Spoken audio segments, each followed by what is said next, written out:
Hi, I'm Catherine. If you're watching this video, thank you for clicking. I wanted to share my story on how I lost my son.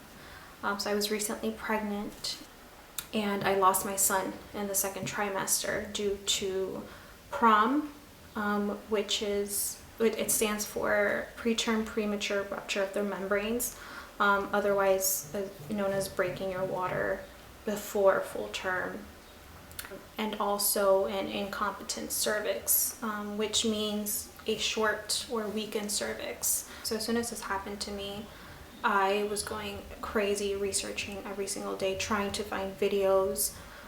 Till this day, this is something that's not talked about enough, or at least in my experience, there's not a lot of information out there. So what has helped me, I've joined a couple Facebook groups on there, and honestly that's where I've gotten most of my information and what I know now. I thought that by putting this out there, maybe there's other people that have gone through something similar. So I guess I'll dive right in, and I'll start right from the beginning, right before I found out that I was pregnant. So my husband and I, we've been together for almost 11 years, and married for 2 years. So long time. And we knew that we always wanted to start a family. So we decided that we were going to start trying December. I got pregnant right away. I couldn't believe it. Till this day, I cannot believe that I was able to get pregnant right away. Especially with being with someone for so long. I don't know why I thought that it would take longer. And I felt so blessed at the time because I know how hard it is for other people and families who are trying to conceive and dealing with infertility. So my heart goes out to you if you're one of those people. So we found out in early January, and we were just so excited. We were so excited. My parents were so excited because it would have been their first grandchild. So it was a huge deal in my family. And I would say my pregnancy was fine. To be honest, I didn't really have any symptoms. I didn't experience nausea, morning sickness, nothing like that. Luckily I had none of those symptoms. So we were so excited, and we had a name picked out if it was going to be a girl, and a name if it was going to be a boy. So around, I think it was 9 weeks, I requested I think it's called the NIPT test or the NITP. Anyways, so it tests for Down syndrome. Down syndrome does run in my family. So I decided to go ahead and do that test. Now, what I didn't know with that test is that you also find out the gender. So at my ultrasound, when my OB told me this, I was so excited because I thought that I had to wait later on in the pregnancy to find out, like most people. It took about 2 weeks or so to get the results, and we found out we were having a boy. And we already had his name picked out. We were so excited. And then I ended up having this dream. I had a dream that I was at a carnival and I was playing games, and in neon letters I saw the name Liam, which was not on my list. It was not on our list of baby names. So the next morning I told my husband and I said, hey, what do you think about this name? And he loved it. And I explained to him, the dream. And I'm a firm believer in signs and things happening for a reason. So I took that as a sign, and I said, we have to name this baby Liam. So I continued on with the pregnancy fine. We had already started buying things for the baby. We bought the crib. We were setting up the nursery. We were ready. So everything took a turn as soon as I turned 17 weeks. So I would turn a new week every single Friday. That Friday I was spotting. It wasn't normal spotting, I remember. It was, I would say, like a light bleeding. And I called my OB right away, and she told me to come in. She did an ultrasound, she checked on the baby, she said everything looked fine. And then she said, you know what, before you leave, let's measure your cervix. I thought, okay, I didn't know that was a thing, but she seemed a little bit concerned, and I thought, okay, let's go ahead. So she measured my cervix, and right away she said, wow, your cervix is really short. I'm going to go ahead and put you on bed rest for a week. She didn't seem that concerned about it, and I didn't think much of it, but she did say that I had to schedule my anatomy scan ASAP. Now, typically when you're pregnant, you schedule your anatomy scan, I think it's between 18 and 22 weeks, correct me if I'm wrong. So I was a little bit early, but she said, you know, due to my cervix being short, just to be safe, it was best to go ahead and get that anatomy scan scheduled. So I was able to get an appointment, but not until the following week, right? So I went on with the weekend, everything was fine. And then Monday night, I started having what felt like gas pains. I didn't think too much of it, took some Tums, and then I woke up. It's the next day, it's Tuesday, and those gas pains start getting a little bit more intense.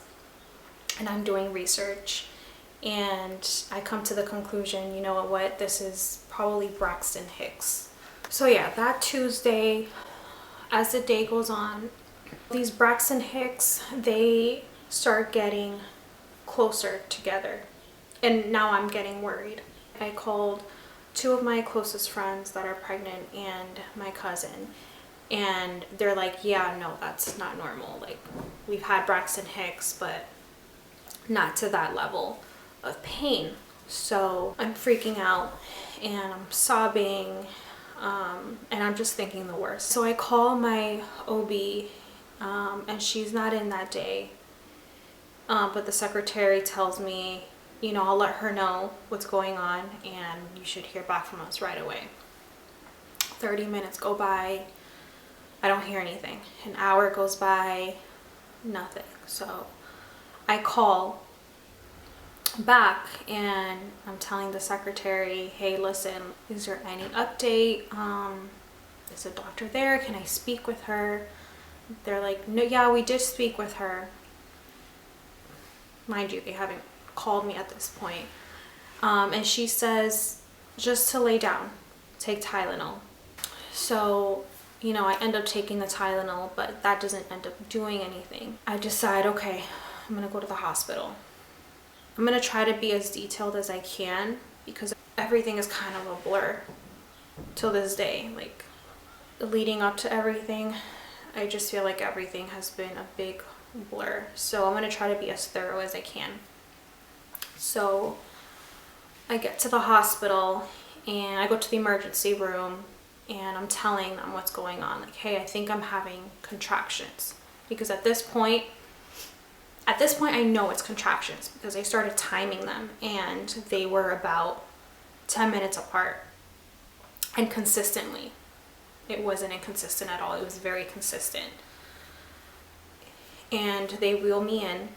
So I'm there for a few hours, it feels like, and they're drawing my blood. They asked me for a urine sample. The nurses, they have no idea. You know, they're telling me, you know, we're gonna run some tests, and they decide that they're gonna keep me overnight because the tests take a couple hours, so it's gonna be a while, and they want to monitor me and the baby, make sure everything's fine. At this point, they had checked the baby, and the baby's been fine. Heart rate was great. He wasn't breached or anything. The baby was fine. I remember them giving me Tylenol, and that didn't help at all. and they tell me, okay, we're gonna give you indomethacin, I think it's called, which is like the strongest form of ibuprofen. Now the only thing with that is that you can only take it for 48 hours because, as you know, when you're pregnant you cannot take ibuprofen. They tell me, you know, it might help and manage the pain. Maybe your body has some sort of infection, maybe you have a UTI. So in my mind I'm already thinking, you know what, yeah, I think it's might be an infection. Let me not go in too deep. They also check my cervix that day, and the nurse who measured it, she tells me, oh, it's alarmingly short. I'm like, okay, well, what does that mean? And there she just tells me, well, you know, these things can happen in pregnancy. Mind you, I don't know what an incompetent cervix is. Like, I didn't really do too much research on it because, again, my OB, she didn't seem concerned, right? So I'm not thinking that far into it. And it's my first pregnancy too, so I'm clueless to everything. So they keep me overnight, and the next day they tell me that everything came back normal, no infections whatsoever. They tell me that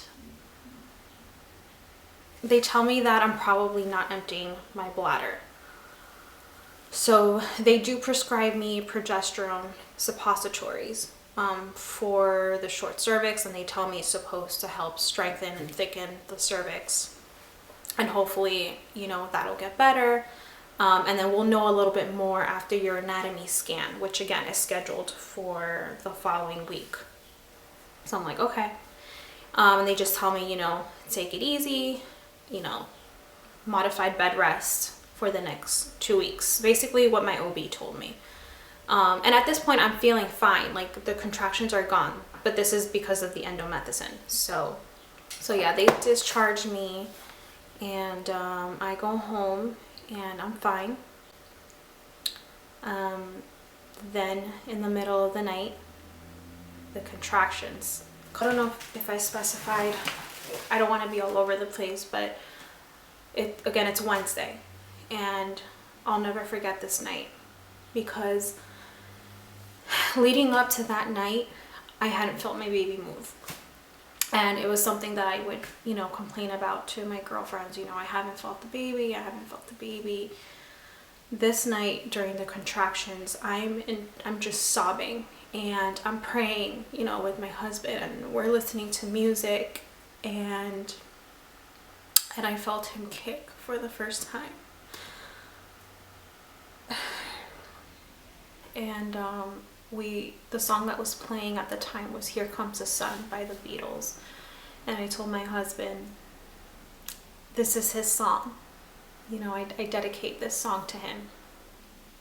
And at that point, you know, after feeling him kick and the song, my contractions started to slow down. And I thought, you know what, I'm gonna try to go to sleep. So I was able to sleep a few hours that night, but unfortunately in the morning, the contractions started up again.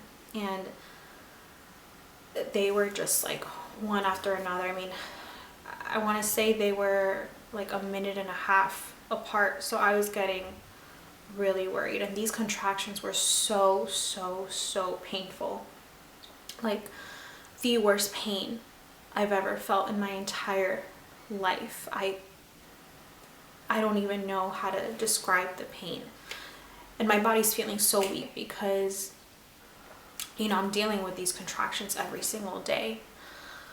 So we rushed to the hospital, and it's now Thursday. So we're at the hospital, and it's pretty packed. They didn't even have a room for me. I had to wait for a bit for, not a room, or I guess like a bed, whatever. So I go into the emergency room, and I'm explaining to the nurses, you know, I was here the other day, this is what's going on. My contractions are the worst they've been And the nurses just keep telling me, we don't know why you're having contractions. We wish we can give you an answer, but we can't. And I'm feeling defeated. I'm so discouraged that they can't figure this out. Which, looking back on, I'm like, it's common sense. I'm having contraction. I had to switch positions because the sunlighting is not good. All right, where did I leave off? So yeah, so the nurses, they kept telling me, you know, we don't know what to do for you. We can't give you an answer why you're having these contractions. And I am just livid. I'm so angry that they can't figure this out. And at the time, I'm trying to do research. Maybe you have a UTI. We'll do another test, and this time we'll place a catheter in you. So, like, putting two and two together, obviously I'm having contractions because my cervix is failing, right? Like, that's the part that gets me so angry. Like, they knew my cervix was short, but I don't know. So yeah, they end up placing a catheter in me, and they tell me, you know, it takes 24 hours to get the results, so we're gonna keep you overnight. So they keep me overnight, and they give me all sorts of medication. They give me antibiotics because they're certain that I have this UTI. Antibiotics don't do anything. They give me morphine. Morphine goes right through me. It doesn't do anything for me. Nothing at all. They gave me Tylenol through my IV. That kind of helped. So I was able to sleep that night, which was good. And then next day is Friday. So Friday morning, a doctor comes in, and it's like early morning, like I want to say 6 a.m. or so. A doctor comes in, she's with the high risk department, and she tells me, yeah, we're pretty sure that you have a UTI. We're still waiting on the results, but that is what's causing your contractions. So I'm feeling a little relieved to hear that, and I'm convinced that it's the UTI, and I'm feeling hopeful. I'm feeling very, very hopeful. So she tells me, you know, the high-risk doctor will come in later to speak with you, yada yada. Hours go by. Hours. I think it's around 1 p.m. So it's been a while since a doctor has come in and spoken to me.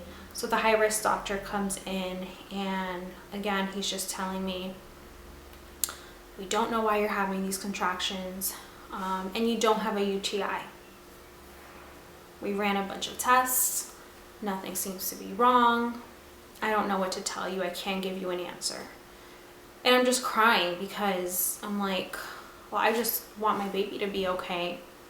And he's like, yeah, me too. He's like, what we're gonna do is give you another dose of the indomethacin. I hope I'm saying that right. Indomethacin, I don't know. We're gonna give you another dose. You can take it for the next 48 hours, and then we'll see. I take it, and the contractions slow down again. So it's still Friday night. So I decide, now that I'm feeling better, okay, I'm gonna take a shower. This is the night that things took the worst turn. So I'm in the shower, and as soon as I'm about to get out, I feel a gush just come out of me, like this huge gush, and I'm like, what the hell is going on? So I call my nurse in, and I'm explaining everything to her, and she goes, okay, I'm gonna go speak with the high-risk doctor, see what's going on. So high risk doctor comes in and he's like, okay, what is going on? And I explained to him, listen, I just had a big gush come out of me. What do I do? What is going on? And he tells me, oh, it's a side effect from the progesterone. You know, a lot of, you know, discharge is very common. I'm not concerned about it. Talking about this just makes me so angry. So I'm like, great. So I'm like, okay, I guess it's just a side effect. So again, I don't think too much of it because the high risk doctor is telling me he's not that concerned. It's just a side effect from medication. So I move on from that. So I try to get some rest. I get up to pee in the middle of the night and this huge, what seems to be like a blood clot comes out of me and I'm freaking out. I call my nurse in and she tells me, okay, I'm gonna call one of the doctors that's on call right now to inspect you and see. So the doctor comes in and I show her, and right away, just from seeing her face, I can see that something's wrong. And she tells me, I don't know how to tell you this, but I think your water broke. She's like, I'm not 100% sure. We're gonna run some tests and we'll touch base in the morning, but it's looking like your water broke. And she sits me down and she tells me, if it's confirmed that your water broke, these are going to be your options. She tells me option number 1, you can continue with the pregnancy at home, but it puts you and your baby at a huge risk for infection that could be life-threatening, that you can die from, basically, is what she's telling me. She's like, the decision is up to you, but I do not recommend that you go with option number 1 because it's very, very dangerous. Option number 2, we could induce you and then just let. Okay, so I decided I'm gonna finish recording on my phone because my camera is acting up. So yeah, so the doctor, she's going through my options and I'm in disbelief. I just can't believe the words that are coming out of her mouth. Like, I'm still just trying to process everything. So option 1, again, you can go home, continue on with the pregnancy, but, you know, basically just leaving it in God's hands, I guess. Second option, we can induce you and your body will go into labor. Or the third option, she tells me we can transfer you to another hospital where you would get surgery and basically have the baby removed. So she leaves me with those options and she tells me I'll come back in the morning, and again, if it's confirmed that your water broke, you know, we'll revisit these options. So at least you have the night to discuss it with your husband. So yeah, my husband and I decide to do some research where we learned about PPROM, and I read a lot of success stories and other women who have gone through similar cases, and we decide, you know what, whatever happens, we're gonna fight this and we're gonna continue the pregnancy. I'm gonna go on strict bed rest, and it's gonna be okay. It has to be okay. So that night I don't sleep at all, and then the next morning, I'm sorry, it's just really, really hard to talk about. So the next morning she comes in and she's with another doctor. And she's like, I'm so sorry, but your water did break. And based on the ultrasound that we did last night, there's no fluid around the baby. There's nothing that we can do. She tells me, did you think about your options? Do you know which route you're gonna take? And I tell her that I'm gonna do option number 1.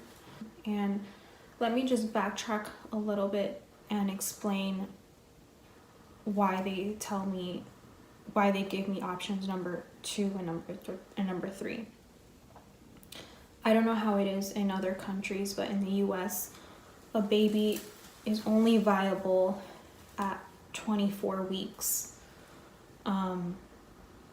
I don't know if it's that way in every state, but here in New Jersey, it's 24 weeks. And my baby was 18 weeks. So there's nothing that they could do to save him. So I tell her, I'm gonna go with option number 1, but I'm scared. I'm scared to go home. Like, is there any way that I can stay here another night? And she tells me, no, at this point, there's nothing that we can do for you. We have to discharge you. There's nothing that we can do. I go home. It's Saturday at this point. So I go home. Everything is fine. My parents are here and, we tell them what we're gonna do. So I get ready for bed. I take my shower. Middle of the night comes in and I'm feeling the contractions again. And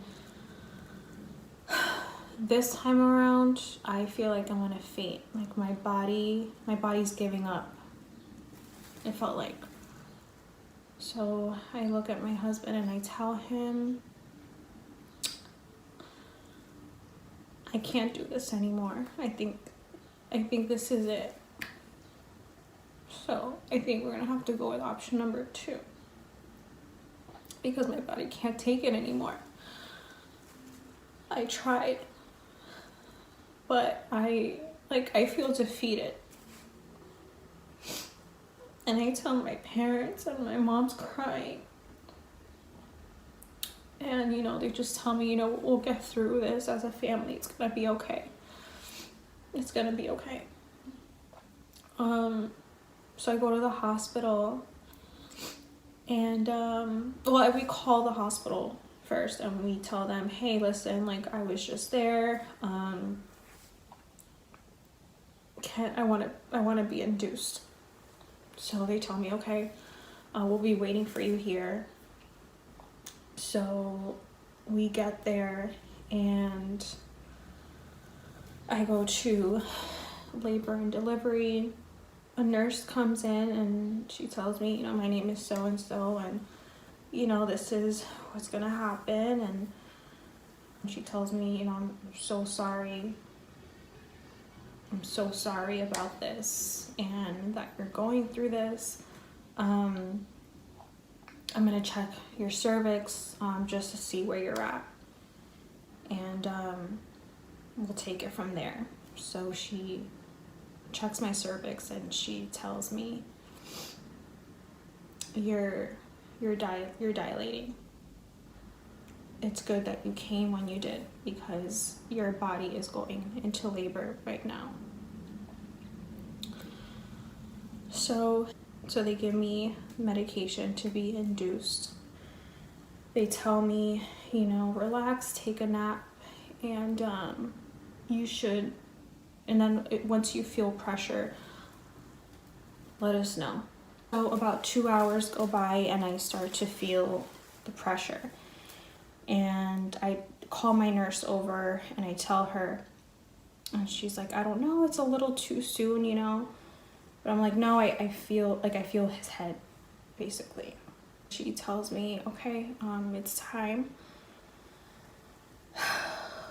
And I'm sorry, this is just so traumatizing.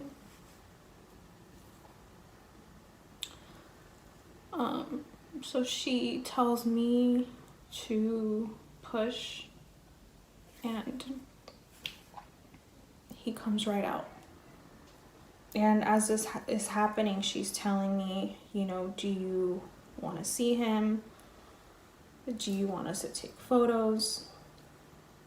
I say no to the photos, which looking back on now, I wish I took photos, because I don't have anything to, you know, remember him by. And at first, when she told me if I wanted to hold him, immediately I thought, no, like I can't do this. I'm not strong enough for this. And then my husband tells me, no, like we should see him. You know, you don't want to regret it. So they clean him up and wrap him up, and they give him to me.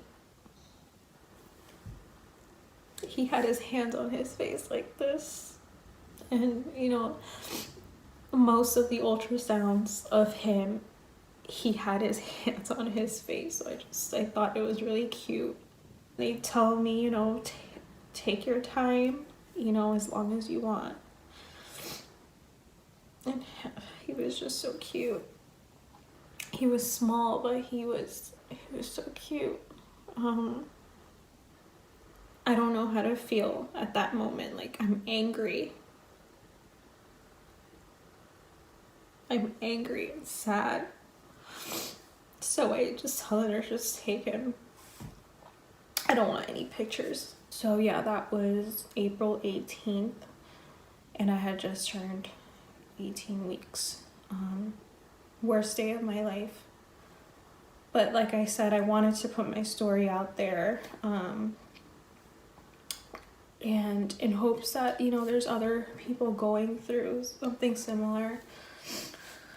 I don't know, what can I say? I mean, after that, it took some time for my body to heal. It's about to be 2 months since everything happened.